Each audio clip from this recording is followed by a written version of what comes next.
दोस्तों नमस्कार, कैसे हैं आप लोग। उम्मीद है आप लोग सकुशल और स्वस्थ होंगे। एके क्लासेस के इस वीडियो में एक बार फिर आपका स्वागत है। दोस्तों आज हम एक टॉपिक लेकर उपस्थित हुए हैं और ये टॉपिक काफ़ी महत्वपूर्ण है। जैसे कि आप लोग थंबनेल पर देख पा रहे हैं, कई सारे ऐसे प्रश्न होते हैं खासकर नए अभ्यर्थियों के मन में। और जैसा कि आप लोग जानते हैं, करंट अफेयर्स एक ऐसा मुद्दा होता है, एक ऐसा टॉपिक होता है जिस पर विशेषकर नए अभ्यर्थियों को ये समझ पाना बड़ा मुश्किल होता है कि करंट अफेयर्स कैसे पढ़ा जाए, कौन सा ऐसा मटेरियल सामग्री हम प्रयोग करें जिससे कि हमारे करंट अफेयर्स के प्रश्न हल हो सकें। दोस्तों इस वीडियो के माध्यम से आज हम करंट अफेयर्स की तैयारी के संबंध में ये बात करेंगे, ये डिस्कस करेंगे कि करंट अफेयर्स से संबंधित प्रीलिम्स परीक्षा में लगभग कितने प्रश्न पूछे जाते हैं, कितने महीने का करंट अफेयर्स यदि पढ़ लें तो हम एक सेटिस्फैक्ट्री लेवल तक अपने प्रश्न हल कर सकते हैं, करंट अफेयर्स के नोट्स बनाने चाहिए अथवा नहीं बनाने चाहिए, और बनाने भी चाहिए तो उसका क्या तरीका होगा, की नोट्स किस प्रकार बनते हैं, और करंट अफेयर्स के लिए हम क्या माध्यम चुनें, ऑफलाइन या ऑनलाइन, और इन दोनों ही माध्यमों में से यदि कोई भी माध्यम चुना जाता है तो उस माध्यम के से हम किस प्रकार पढ़ सकते हैं। तो दोस्तों इन्हीं टॉपिक्स पर आज हम इस वीडियो में चर्चा करने वाले हैं। तो आपसे अनुरोध है कि वीडियो को अंत तक देखें, ये वीडियो आपके लिए लाभप्रद हो सकता है दोस्तों। तो आइए दोस्तों स्टार्ट करते हैं इन सभी प्रश्नों पर चर्चा। तो दोस्तों यहाँ 4 प्रकार के प्रश्न हैं। पहला, प्रारंभिक परीक्षा में कितने प्रश्न करंट अफेयर्स से आते हैं या पूछे जाते हैं। दूसरा, कितने महीने का करंट अफेयर्स हमें तैयार कर लेना चाहिए। तीसरा, करंट अफेयर्स के नोट्स बनाने चाहिए अथवा नहीं, अगर यदि बनाने भी चाहिए तो वो नोट्स किस प्रकार के होने चाहिए, यानी कि की नोट्स हम कैसे बनाएं। क्योंकि दोस्तों विस्तृत नोट्स बनाने के में आपको बहुत ज़्यादा समय लगेगा और वो वेस्टेज ऑफ टाइम होगा। तो करंट अफेयर्स के नोट्स आपको की नोट्स की तरह बनाने हैं, और की नोट्स कैसे बनते हैं उसका मैं आपको एक आइडिया दूंगा। अगला जो प्रश्न हम जिस पर चर्चा करेंगे वो होगा करंट अफेयर्स के लिए ऑफलाइन या ऑनलाइन कैसे पढ़ें। तो दोस्तों आगे बढ़ते हैं इस कड़ी में। पहला प्रश्न है, प्रारंभिक परीक्षा में कितने प्रश्न करंट अफेयर्स से आते हैं या पूछे जाते हैं। तो अगर हम एक मोटा मोटा आकलन कर लें तो ये लगभग 50 से 60 प्रश्न आते हैं। यदि आपने दोस्तों करंट अफेयर्स को बहुत हल्के में लेकर इस परीक्षा की तैयारी की है तो ये आपका एक भ्रम है, एक गलत धारणा है। करंट अफेयर्स को आपको बहुत अच्छे से तैयार करना है, क्योंकि 50 से 60 प्रश्न यदि पूछे जाते हैं किसी परीक्षा में करंट अफेयर्स से, तो आप समझ सकते हैं वह कितना इस परीक्षा के लिए महत्वपूर्ण होगा। तो करंट अफेयर्स को दोस्तों बिल्कुल भी आप नज़रअंदाज ना करें, बहुत ज़्यादा सावधानी, सतर्कता के साथ और गंभीरता के साथ करंट अफेयर्स की आप तैयारी करें। आइए अब जानते हैं कि इस परीक्षा में ये पूछे जाने वाले 50 से लेकर 60 प्रश्न तक, अगर आप गत वर्षों के प्रश्नों को देखेंगे उठाकर, तो आप निश्चित रूप से ये पाएंगे कि 50 से 60 प्रश्न पूछे जाते हैं। लेकिन कैसे? इन प्रश्नों को पूछने के दोस्तों 2 रूप होते हैं। पहला, ये सीधे पूछे जाते हैं, दूसरा सब्जेक्ट बेस पर पूछे जाते हैं। तो दोनों ही तरीके मैं आपको बताऊंगा दोस्तों किस प्रकार ये प्रश्न पूछे जाते हैं। देखिए, जब सीधे प्रश्न पूछे जाते हैं उसमें आपके मिसलेनियस टाइप के क्वेश्चंस होते हैं, जैसे कि पुरस्कार पूछ लिया आपसे, नियुक्तियां पूछ लिया, किताबें, युद्ध अभ्यास, सरकारी योजनाएं, रैंकिंग, सूचकांक, संस्थाएं, और इसके अलावा और भी कुछ लिस्टिंग टाइप के क्वेश्चंस हो सकते हैं। लेकिन सब्जेक्ट बेस्ड क्वेश्चन कैसे होते हैं? आप सोच रहे होंगे कि सब्जेक्ट बेस्ड करंट अफेयर्स कैसे पूछ सकते हैं। बिल्कुल दोस्तों, सब्जेक्ट बेस्ड करंट अफेयर्स पूछा जाता है, और मैं आपको आगे बताऊंगा कि किस प्रकार ये क्वेश्चन पूछे जाते हैं। तो इन दोनों ही प्रकृति के प्रश्नों में दोस्तों अगर आप एक मोटा मोटा आकलन करें तो आप 50 से 60 प्रश्न आपको प्रारंभिक परीक्षा में मिल जाएंगे। और यदि थोड़ा सा सीरियस होकर आपने करंट अफेयर्स की तैयारी करी तो आप 40 से लेकर 45 प्रश्न तक आप इस परीक्षा में बना सकते हैं, हल कर सकते हैं। तो दोस्तों ये निर्भर करेगा कि आप करंट अफेयर्स की तैयारी को कितना गंभीरता के साथ ले रहे हैं। मैंने दोस्तों कहा कि सीधे प्रश्न और सब्जेक्ट बेस्ड प्रश्न पूछे जाते हैं। सीधे प्रश्न जैसे पुरस्कार मान लीजिए पूछ लिया, नोबेल पुरस्कार ही पूछ लिया, लेकिन क्या ये सब्जेक्ट बेस्ड नहीं है? निश्चित रूप से ये सब्जेक्ट बेस्ड है। पुरस्कार अगर नोबेल पुरस्कार किसी को दिया जा रहा है तो उसने कोई खोज की है, मान लीजिए साइंस से संबंधित कोई खोज है, तो साइंस का वह टॉपिक आपका करंट अफेयर्स में पूछा जा सकता है। और वो क्या है? साइंस क्या है? सब्जेक्ट है। मान लीजिए आप सब्जेक्ट की बात करते हैं, मान लीजिए इतिहास का ही से संबंधित कोई करंट अफेयर्स में क्वेश्चन पूछा जा रहा है। इसका ताज़ा तरीन आपको जो एक उदाहरण बताना चाहूँगा मैं, वो है दोस्तों चौरी चौरा कांड। जैसे कि आप सभी जानते हैं इस साल चौरी चौरा कांड का शताब्दी वर्ष मनाया जा रहा है। और सब्जेक्ट बेस्ड क्वेश्चन कैसे बनेगा करंट अफेयर्स में? वो आपसे सीधा सीधा यह नहीं पूछेगा कि इस साल कौन सा शताब्दी वर्ष मनाया जा रहा है, वो आपसे चौरी चौरा के विषय में पूछेगा। चौरा चौरी कहाँ की घटना थी, किस जनपद में घटी, और इसके माध्यम से कौन सा आंदोलन समाप्त हुआ। इसी प्रकार भारतीय अर्थव्यवस्था से संबंधित करंट अफेयर्स का क्वेश्चन कैसे पूछा जाएगा? मान लीजिए कोई अनुच्छेद है, उस अनुच्छेद में कोई अमेंडमेंट हुआ है, अमेंडमेंट की प्रक्रिया क्या है, किस प्रकार अमेंडमेंट किया जाता है, उस किस प्रकार के बहुमत द्वारा अमेंडमेंट होता है, सारे क्वेश्चन आपके करंट अफेयर्स में ही सम्मिलित माने जाएंगे। तो इस प्रकार 50 से 60 क्वेश्चन दोस्तों आपके करंट अफेयर्स से पूछे जाते हैं, जो कि आपकी प्रारंभिक परीक्षा के एक बहुत बड़ा पार्ट है। और यदि आप इसमें से थोड़ा सीरियस होकर तैयारी करेंगे तो 40 से 45 प्रश्न आप निश्चित रूप से प्राप्त कर लेंगे। तो दोस्तों ये मैंने आपको बताया कि किस प्रकार के करंट अफेयर्स के क्वेश्चन आपसे पूछे जाते हैं और 50 से 60 क्वेश्चन जो पूछे जाएंगे वो कैसे आपकी परीक्षा में पूछे जाएंगे। अब आगे हम बढ़ते हैं दोस्तों अगले प्रश्न की ओर।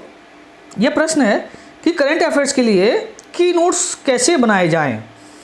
दोस्तों कुछ लोग क्या करते हैं, करंट अफेयर्स के लिए जो भी पढ़ते हैं वो पूरा उसको छाप देते हैं, पूरा का पूरा एक टॉपिक पर 2 पन्ने का जो है वो नोट्स बनाते हैं। दोस्तों यह सिर्फ आपका क्या है, सिर्फ वेस्टेज ऑफ टाइम है।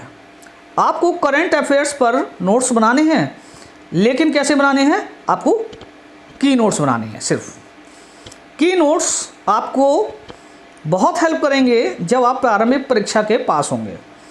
वहाँ सिर्फ आपको उनका कुछ एक पन्नों में ही रिवीजन करना होगा।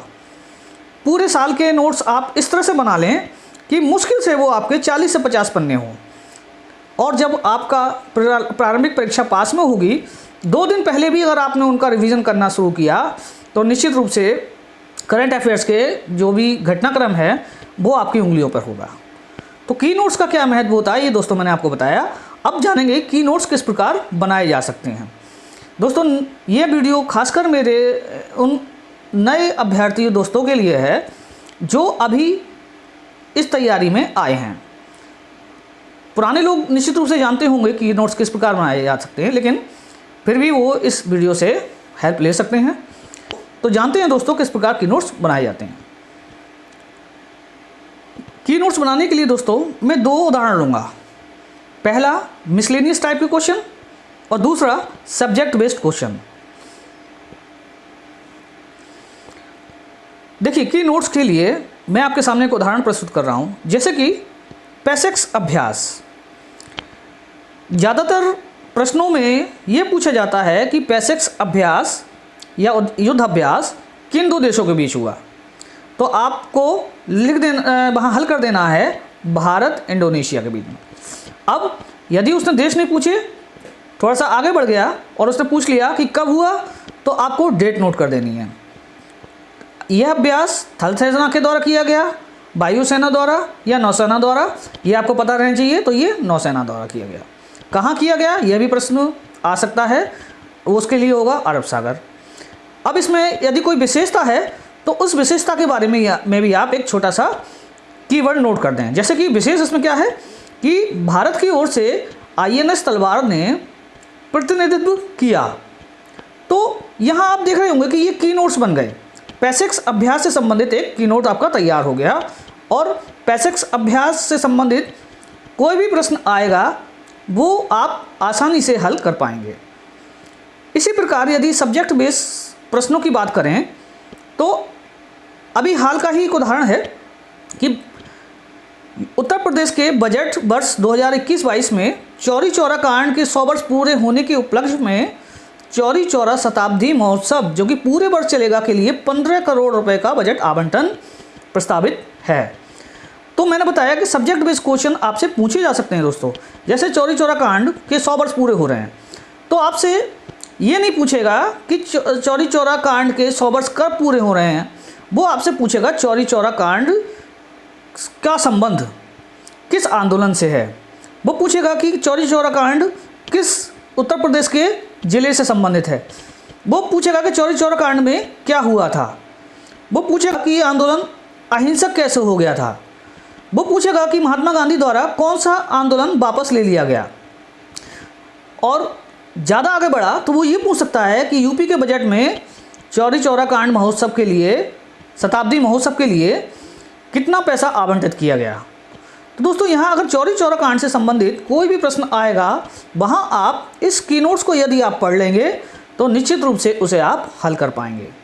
तो दोस्तों मैंने आपको ये उदाहरण मात्र बताए हैं, आप अपने अनुसार भी कुछ और पॉइंट्स जोड़कर या कुछ और क्रिएटिविटी के साथ अपने नोट्स बना सकते हैं। तो करेंट अफेयर्स के लिए दोस्तों की नोट्स का बहुत महत्व होगा।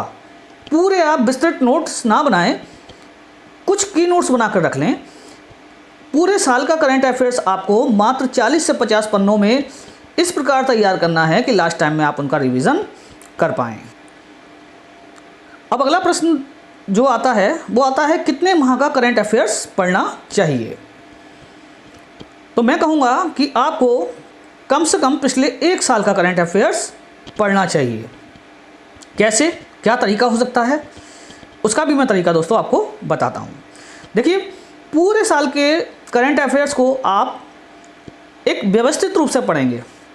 व्यवस्थित रूप से कैसे कि पहले आप वर्तमान के 6 महीने का करंट अफेयर्स उठा लीजिए और उसको बहुत आपको गंभीरता के साथ पढ़ना है। चाहे वो उस सब्जेक्ट बेस्ड क्वेश्चन हो उस पर, चाहे वो आपका सब्जेक्ट बेस के साथ साथ चाहे वो आपका मिसलेनियस टाइप का क्वेश्चन हो, आप पूरे साल के करंट अफेयर्स को 2 भागों में तोड़ देंगे। पहले 6 महीने का करंट अफेयर्स और उसके पिछले 6 महीने का करंट अफेयर्स। जैसे मान लीजिए आपका 13 जून को प्रारंभिक परीक्षा है तो आप 5 जून तक का करंट अफेयर्स से शुरू करते हुए पीछे दिसंबर 2000 यहाँ 220 कर लीजिए, दिसंबर 2020 तक का करंट अफेयर्स बहुत गंभीरता के साथ पढ़ेंगे। इतनी गंभीरता के साथ कि अगर महत्वपूर्ण घटनाक्रम का कोई भी क्वेश्चन बने वो आपसे छूटे नहीं। अब बात करेंगे उससे पिछले 6 माह का हमें कैसे पढ़ना है। उससे पिछले 6 माह का आप जो घटनाक्रम उठाएंगे उसमें आप थोड़ा इजी होकर पढ़ सकते हैं।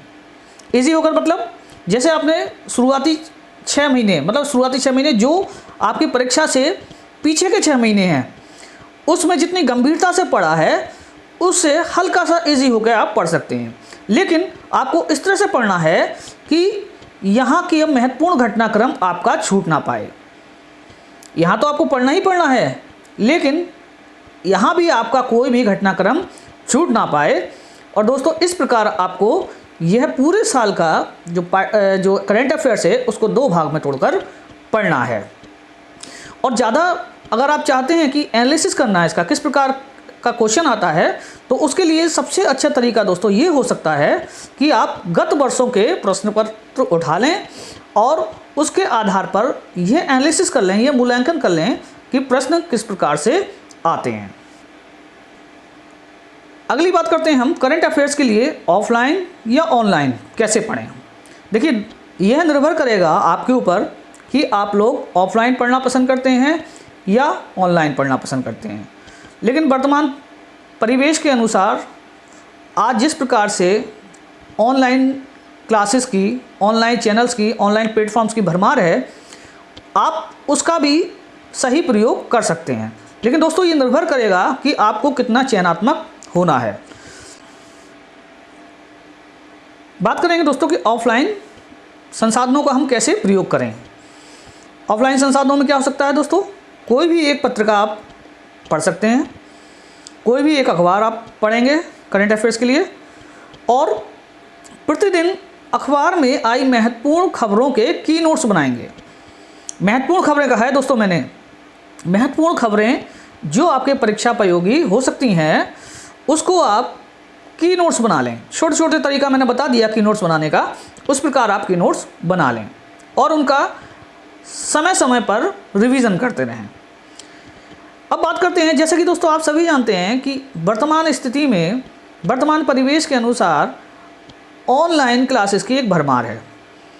ऑनलाइन चैनल्स, ऑनलाइन प्लेटफॉर्म्स, आप उनका सही प्रयोग करके चयनात्मक होकर आप अपनी तैयारी को एक अच्छा आयाम करंट अफेयर्स को दे सकते हैं। लेकिन दोस्तों, जैसा कि आप जानते हैं कि इतने ऑनलाइन चैनल हैं, इतने प्लेटफॉर्म हैं, इतनी क्लासेस ऑनलाइन हो गई हैं कि आज हमें चयनात्मक होकर पढ़ना भी एक बहुत बड़ी टेढ़ी खीर हो गई है। ये दोस्तों आप पर निर्भर करेगा कि आप कंटेंट के अनुसार किस प्रकार, किस चैनल को, किस प्लेटफॉर्म को, किस ऑनलाइन क्लास को करना पसंद करते हैं। तो ऑनलाइन क्लासेस दोस्तों बहुत अच्छी साबित हो सकती हैं आपकी तैयारी के लिए, लेकिन आपको चयनात्मक होना पड़ेगा। आपको ये देखना पड़ेगा कि आपके कंटेंट के अनुसार एक या दो ऑनलाइन कौन से चैनल हैं जिनका आपको प्रयोग करना है। यदि आपने ज़्यादा इधर उधर भटकने का प्रयास किया तो निश्चित रूप से आपका समय वेस्ट होगा और आप अच्छी तैयारी नहीं कर पाएंगे। क्योंकि आज ऑनलाइन चैनलों की भरमार है, इसलिए समझदारी के साथ एक ऐसे ऑनलाइन चैनल का चुनाव करें जो आपके लिए उपयोगी हो सकता हो।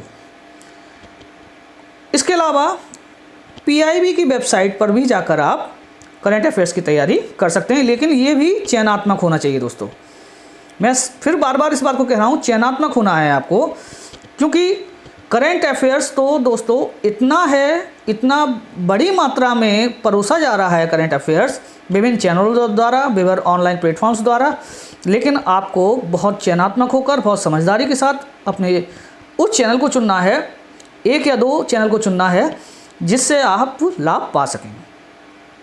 इसके साथ ही दोस्तों कुछ चैनल ऐसे हैं जो प्रतिदिन के घटनाक्रम को ऑनलाइन प्रश्न उत्तर के रूप में आपके सामने प्रस्तुत करते हैं।